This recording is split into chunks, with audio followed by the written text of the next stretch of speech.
Yeah, I couldn't really recommend it enough. Like it's kind of probably weird to see me as a young person doing it. But yeah, the rewards are there and the growth is there, and it's incredibly, challenging but rewarding and fun at the same time. So yeah, that's kind of like a big message that I would give out.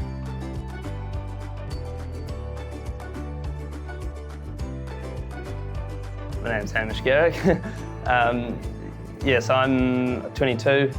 I come from Queenstown.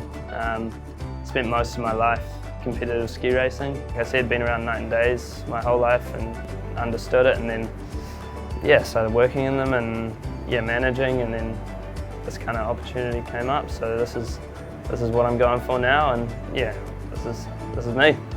Pretty much I grew up around night and days since the age of 0. So my dad had a night and day in Arrowtown 30 years ago, still has it, and since then he's got a couple in Queenstown as well. So I kind of always been around night and day. Yeah, it's kind of my history. When I left high school, I had all my mates going to uni and going to do these big amazing things, but I've always been into business. That's like the main thing that I'm kind of into. Wellington came up, and it's an awesome city that I always wanted to kind of live in at some point in my life, so yeah, I came here. Yeah, and then just on top of that, I do like the business model. I like how on sunny days you sell ice creams, on rainy days you sell coffee, and it's a real good mix of business. I think night and day, it's a really proven business model. They've got an amazing track record. Yeah, it's a great system. It gives you obviously buying power. And the way the franchise works, if I do well, they do well. And that funnels back down. With cafes, you've got 100 cafes here probably making not much each.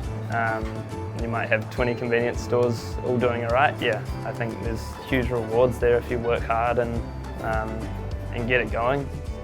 Yeah, we're pushing on the food to go side of things quite heavily. So yeah, that's growing incredibly, and they've got a great food team that's pushing that and making that really simplistic for anyone to be able to make and produce great food. So that's kind of the future, I guess, and that's an awesome strength of this brand in particular. When it comes to council regulations and all that type of thing, it would probably be near impossible to do it on your own, and that's why a lot of convenience stores don't. That's one of the huge pluses of being part of this franchise. And I've seen the food kind of offering grow dramatically in my time. So the innovation's just been awesome, and it's kind of never ending, which I guess it needs to be in business. As long as if you're not growing, you're dying, I guess. So when I started managing a store, there was a 2-week training, I believe, in Dunedin through the head office, and that training was awesome. It just covered absolutely everything. And then when I came to buy this store, I had another week's training. That was really intense and in depth, which is perfect. I learned a lot from it. Yeah, it gave me everything I needed to know how to run a shop. Really huge support there, which was awesome. I wouldn't have been able to do it without them. I came into this store with quite a bit of debt, being a young fella, so I want to knock that off as quickly as possible. I see myself hiring a manager here. Yeah, and then once I can get a manager in day to day, then I can look to branch out, and I'd love to take over another store or two and get them all working. It's pretty much the model that my dad has done. I'd like to do that. Yeah, big time. Yeah, take over the world.